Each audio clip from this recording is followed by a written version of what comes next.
बड़ों का आशीर्वाद मिले ना तो ज़िंदगी बहुत ज़्यादा आसान हो जाती है। तो आज का दिन ना बहुत ज़्यादा ख़ास था, क्योंकि आज मैं अपनी बेटी को लेकर जा रही थी देवतों के।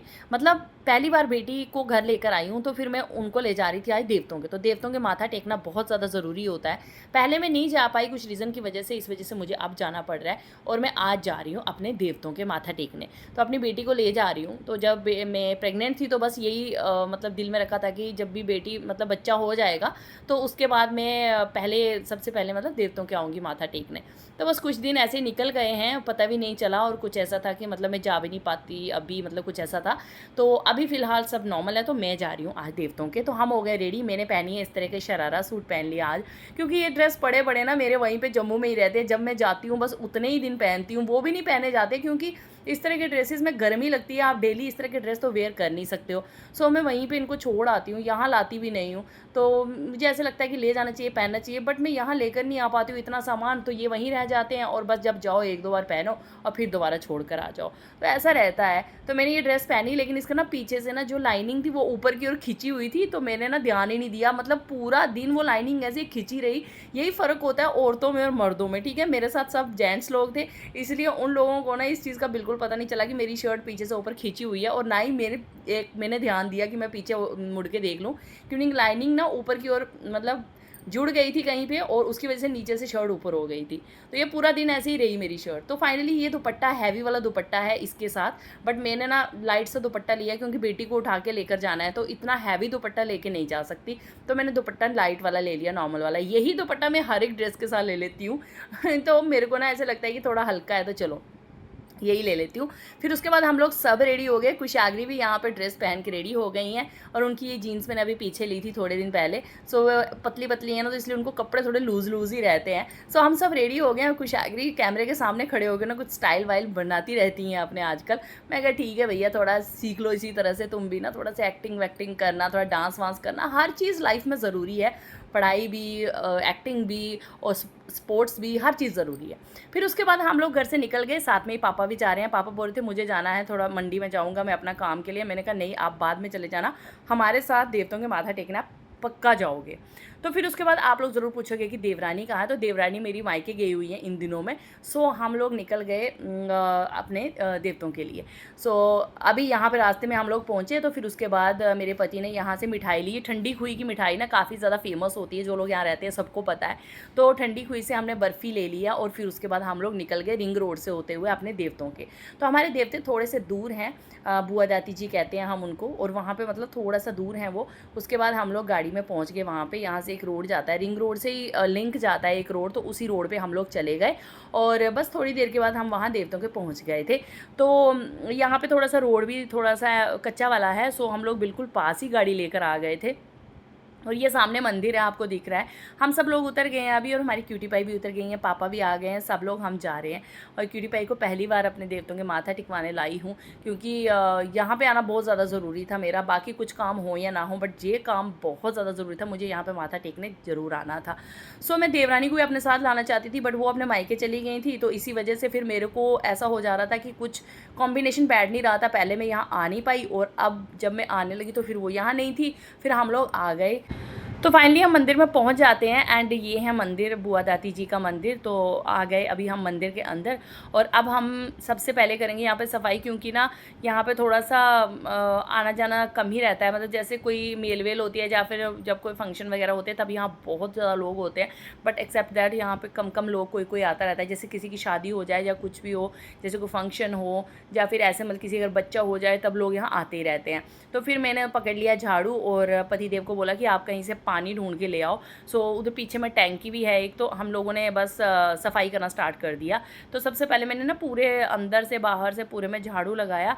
तो पापा बोलने लगे कि मतलब सारे में सफाई करनी है। मैंने कहा हाँ, सारे में पूरे में ही कर लेते हैं अच्छे से, तो सफाई भी हो जाएगी, और साथ में मतलब पूजा करनी है तो फिर सफाई करके ही करनी चाहिए, ऐसे मतलब अच्छा नहीं लगता।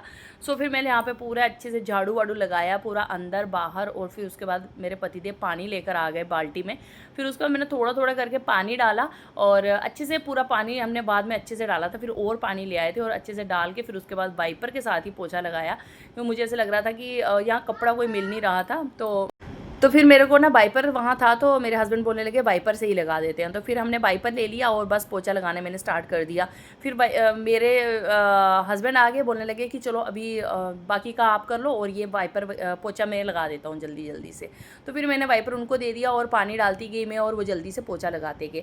अब यहाँ पे ना एक चीज़ होती है कि हमें अपना चेहरा जो है ना वो बुआ दादी को मतलब देवताओं को नहीं दिखाना होता, तो हमको ना दुपट्टा पूरा आगे झुंड मतलब आगे तक नीचे तक लेना होता है, बिल्कुल भी चेहरा उनको नहीं दिखाना होता है। तो मतलब ऐसा बोलते हैं यहाँ पे कि अपना चेहरा उनको बिल्कुल नहीं दिखाना होता है, तो इसीलिए मैंने दुपट्टा पूरा आगे तक एकदम ओढ़ के लिया हुआ था एंड पूरा अपना फेस कवर किया हुआ था। अंदर तो हमारा झाड़ू पोछा हो गया, उसके बाद मैंने बाहर में झाड़ू लगाया और मेरे पतिदेव ने बाहर में पोछा लगा दिया। तो हमने पूरे जो अंदर बाहर मंदिर है पूरा अच्छे से पूरा क्लीन कर दिया। क्लीन करने के बाद हम आ जाते हैं वापस अंदर और फिर उसके बाद हम लोग पूजा करना स्टार्ट करते हैं। तो मंदिर साफ़ हो गया पूरा, तो फिर हम लोग बैठ गए यहाँ पे। अब पापा को मैंने बोला कि आप मतलब करो, क्योंकि बड़े करते हैं ना तो सही रहता है, जैसे मतलब उनको पता होता है सब कुछ कैसे कैसे करना है। तो मैं उनको बस थोड़ा थोड़ा हेल्प करती जा रही थी साथ साथ में कि ऐसे करो वैसे करो, वो बोल रहे थे। फिर मैंने उसके बाद दिया वगैरह जलाया यहाँ पे, और साथ में हमको मोली वगैरह भी बांधनी है, तो दिया मैंने यहाँ पे तेल वगैरह डाल के रख दिया था। एंड उसके बाद हम सब लोग बैठ गए और मैं पापा से पूछ रही थी कि आ जाओ पापा, फिर दिया शिया जला देते हैं। फिर पापा अपना थोड़ा सा कर रहे थे, जैसे मतलब उनको स्नान वगैरह देना, बाकी का सारा काम जो वो था वो पापा कर रहे थे। फिर उसके बाद हमारी क्यूटी पाई भी पापा की गोदी में आके बैठ गई हैं। बस भगवान से यही दुआ है कि भगवान जो भी हमारे पास हैं उनकी रक्षा करना हमेशा, और बस एक पॉजिटिविटी रहे लाइफ में, यही सबसे बड़ी मतलब दुआ मांगी जाती है कि लाइफ में एक पॉजिटिविटी रहे और खुशियाँ रहें। इससे बढ़ के और क्या, एक हेल्थ अच्छी रहनी चाहिए, खुशियाँ रहनी चाहिए और बस पॉजिटिविटी रहनी चाहिए। इससे बढ़ के आई थिंक कुछ भी और ज़रूरी नहीं होता है। बाकी सब चीज़ें जो है ना वो आती जाती रहती हैं, बट ये चीज़ें अगर लाइफ में रहेंगी ना तो हर चीज़ को आप मतलब जीत सकते हो, हर चीज़ पा सकते हो लाइफ में। अगर स्टेबिलिटी है, खुशियाँ हैं, मतलब पॉजिटिविटी है, ठीक है, हेल्थ अच्छी है, तो हर चीज़ लाइफ में आप पा सकते हो। देन उसके बाद ऊपर की ओर पापा साफ़ कर रहे थे, फिर मैंने कहा मैं भी थोड़ा थोड़ा सा कपड़ा यहाँ मार देती हूँ। फिर मैं वहाँ पे एक कपड़ा पड़ा था, मैंने उसी से अच्छे से पूरी सफाई कर दी, जो आगे जो मूर्तियाँ रखी हैं उनके आगे। देन उसके बाद पापा ने पूरा अच्छे से उनको स्नान वान दिया और अच्छे से पूरी सफाई कर ली। और फिर उसके बाद हमने मिठाई वगैरह भी ले आए हम, और पापा बोले कि चलो ये पूजा कर ले। तो फिर उसके बाद हमने वहाँ पे आरती बोली बुआ दादी जी की, मतलब और जय गणेश भगवान जी की हमने आरती बोली एंड पूजा की साथ में ही। और फिर पापा ने भी मतलब दिया विया जलाया, तो पापा हमारे एकदम प्रॉपर पूजा करते हैं अच्छे से। फिर मैंने मिठाई दे दी उनको और कुछ आगरी को बोला कि आप भी जाओ, आप भी मिठाई चढ़ाओ। तो फिर उसके बाद हमने बस माथा वाथा टेका, फिर उसके बाद पापा का आशीर्वाद लिया, क्योंकि इसके बिना तो हर चीज़ अधूरी है। मुझे ऐसा लगता है कि बड़ों का आशीर्वाद लाइफ में ज़रूर लेना चाहिए। अगर कोई नहीं दे ना तो ज़बरदस्ती ले लेना चाहिए, मतलब उनको ज़रूर बोलना चाहिए कि हमको आशीर्वाद दो, भले ही नाराज़ रहो, गुस्सा रहो, कैसे भी रहो, कुछ भी करो, लेकिन हमारे सर पे हाथ अपना ज़रूर रखो। मतलब अगर लाइफ में अगर कोई भी गुस्सा हो, नाराज़ हो, तब भी आपको आशीर्वाद 100% लेना चाहिए। तो बस पापा ने यहाँ पे हमको आशीर्वाद दे दिया और फिर उसके बाद हम लोगों ने मोली बांधी। अब यहाँ पे हमने मोली बांधी, मंदिर के चारों तरफ एक बार हमने पूरा राउंड मार के मोली बांध ली। और फिर उसके बाद मोली बांध के तो फिर उसके बाद यहाँ बच्चे बड़े सारे आ गए थे और मोली को हमने पूरा आगे की ओर ला के टाई कर दिया यहाँ पे मंदिर की साइड पे ही। तो अभी हम मंदिर में धागा बांध ही रहे थे, तब तक बहुत सारे बच्चे आ गए। फिर हमने सबको यहाँ पे प्रसाद दिया। मैंने कुछ आगरी को बोला बच्चा आ जाओ, आप भी सबको थोड़ा थोड़ा प्रसाद देते जाओ। तो यहाँ पे पापा सबको प्रसाद दे रहे थे और साथ साथ में मैं उनको देती जा रही थी। तो साथ साथ में पूजा करते ही यहाँ पे बच्चे मिल जाते हैं, साथ में ही बहुत सारे घर हैं यहाँ पे। सो हमने उन्हीं को सबको प्रसाद दे दिया और उनको प्रसाद देने के बाद फिर बारी आती है यहाँ पे कौओं की, ठीक है। तो हम लोग ऐसे बैठे हुए थे, ये साइड का पूरा एरिया है, ये देखिए मंदिर के साइड पे ये सारा एरिया है, इस तरह से है हमारा मंदिर का पूरा साइड का। यहाँ पेड़ भी है बीच में एक, और इस तरह से ये हमारा जो देवताओं के पास का मंदिर है। उसके बाद जैसे ही 2 मिनट हुए तो देखा इतने सारे कौवे आ गए। फिर हमने ना जो बर्फ़ी ली थी ना ठंडी कुई से, वही हमने कौवों को खिलाई।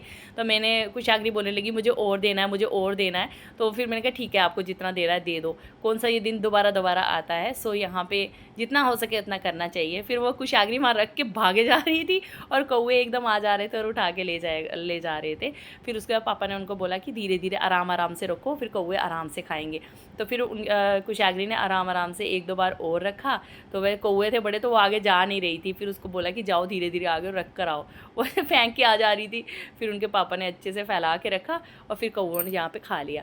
तो कहते हैं ना कि कोई भी पूजा पाठ हो उसके बाद अगर कौवे आ जाएँ तो बहुत अच्छा शुभ माना जाता है। तो बस यहाँ पे हमने पूजा वूजा कर ली। एंड यहाँ एक चीज़ नोटिस की आपने कि मेरा ट्राइपॉड मंदिर में ही रह गया। ये मैंने स्लो करके बनाई थी वीडियो, मेरा ट्राइपॉड मंदिर में ही रह गया। आप थोड़ा सा पीछे देखना, ट्राइपॉड वही रह गया और हम लोग निकल के आ गए। असल में मैंने ना 2 मिनट पहले अपने फ़ोन में निकाला ट्राइपॉड से, मैंने सोचा चल कोई ना, मैं ना यहाँ पे ट्राइपॉड निकाल के, तो फ़ोन निकाल के ट्राइपॉड से वीडियो बना लेती हूँ। तो मैंने ट्राइपॉड वहीं पे रखा और मैं वीडियो बना रही थी। अब मेरा ट्राइपॉड ही तो मेरा फ्रेंड है, मेरा कैमरामैन वही है, उसी में लगा के मेरी वीडियो बनती हैं। सो मैं वहीं पे छोड़ के और वापस बाहर आ गई, तो मेरा ट्राइपॉड वहीं रह गया। उसके बाद मैं कुशागरी को ले आई। यहाँ पे ना उन लोगों ने हट वट बना रखे हैं और ये गेहूँ वेहूँ सब काटते वाटते रहते हैं, धान वगैरह सब कुछ होता है यहाँ पे। तो ये इन लोगों के यहाँ पे एकदम गाँव है। तो फिर कुशागरी बोलने की मुझे जाना है, मैंने कहा चलो चलो चलो, फिर उसको घुमा के लाया वहाँ से। दैन उसके बाद हम बैठे गाड़ी में और आ गए वापस घर। और हम लोग ने मतलब मैंने ट्राइपॉड पे कोई ध्यान नहीं दिया, साइड साइड पे यहाँ चावल की खेती भी हो रही थी, धान लग रहे थे मुंजी मुंजी। और फिर उसके बाद हम लोग आगे, हमने बाज़ार से एक नान लिया और घर आके हमने वही खाया। मेरे पास तो भाई कुछ कैमरामैन तो है नहीं, मैं अपनी वीडियोस खुद ही शूट करती हूँ और बस एक ट्राइपॉड मेरा फ्रेंड है, बस वही बनाता है मेरी वीडियोज़। तो ना मैं जब वहाँ से निकल रही थी ना, तो मैंने ट्राइपॉड में से फ़ोन बाहर निकाला और फ़ोन को मैंने ना मतलब थोड़ी सी ऐसी वीडियो बनाई हाथ में पकड़ के, क्यों मुझे ऐसा लग रहा है ट्राइपॉड पे अब नहीं ज़रूरत है। तो मैंने ट्राइपॉड बस सामने रखा हुआ है और बस ट्राइपॉड के पास से निकल के आई हूँ।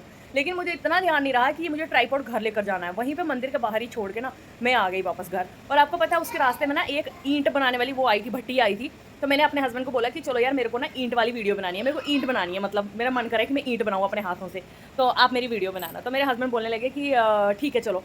तो जैसे उन्होंने गाड़ी रोकी ना, तो फिर बस ऐसे वो पापा बोलने लगे कहाँ जाओगे, अभी इतनी धूप है, ये वो वगैरह करके। तो फिर हम आ गए वहाँ से। अगर मैं वहीं पे रुक जाती ना, तो मेरे को वहीं पे पता चल जाता कि मेरा ट्राइपॉड रह गया है। बट वहाँ से निकल के हम घर आ गए। घर आके मेरे हस्बैंड अपना कुछ काम करने लगे और मैंने सोचा कि मैं ना एक शॉर्ट वीडियो बनाती हूँ। तो मैं ट्राइपॉड पे ही लगा के वीडियो बनाती हूँ। तो मैंने क्या किया कि जैसे ट्राइपॉड ढूंढने लगी, ट्राइपॉड कहीं भी नहीं, गाड़ी में ढूंढा, गाड़ी में भी नहीं। फिर मैंने कहा यार कहाँ चला गया। फिर मैंने वीडियो देखी, मैंने एक वीडियो शूट की हुई मंदिर की, जहाँ पे दिख रहा है कि ट्राइपॉड वहाँ मंदिर में पड़ा हुआ है और मैं साइड से निकल के आ गई हूँ। हाँ, अब मैं हस्बैंड को पास आई, मुझे डर लग रहा था मैं क्या बोलूँ। मैंने हस्बैंड को बोला, मैंने कहा यार प्लीज़ चलो ना, प्लीज़ जाओ ना यार, मेरा ट्राइपॉड रह गया। कहते इतने दूर अब मैं जाऊँगा, इतना तेल लगेगा, उससे अच्छा मैं नया ट्राइपॉड ले लेता हूँ। मैंने कहा नया ट्राइपॉड आने में टाइम लगेगा, सो हम ना अभी ले लेते हैं। फिर वो ना उसी टाइम वहाँ से मतलब निकले और चले गए लेने के लिए। सो ना बस मेरे एक बार बोलने पे वो चले गए, टचवुड यार। और अभी वो लेकर आ रहे, बोल रहे मिल गया है। तो मेरे को ऐसे इतना लग रहा था ना, मैंने कहा यार देखो मेरा ट्राइपॉड लेके वो वापस आ गए हैं। और सच बताऊं टचवुड यार, वो मेरी फीलिंग्स का बहुत ध्यान रखते हैं। तो यही था आज का व्लॉग। अगर आपको अच्छा लगे तो लाइक शेयर और फॉलो ज़रूर करना। फिर मिलते हैं, बाय बाय, टेक केयर।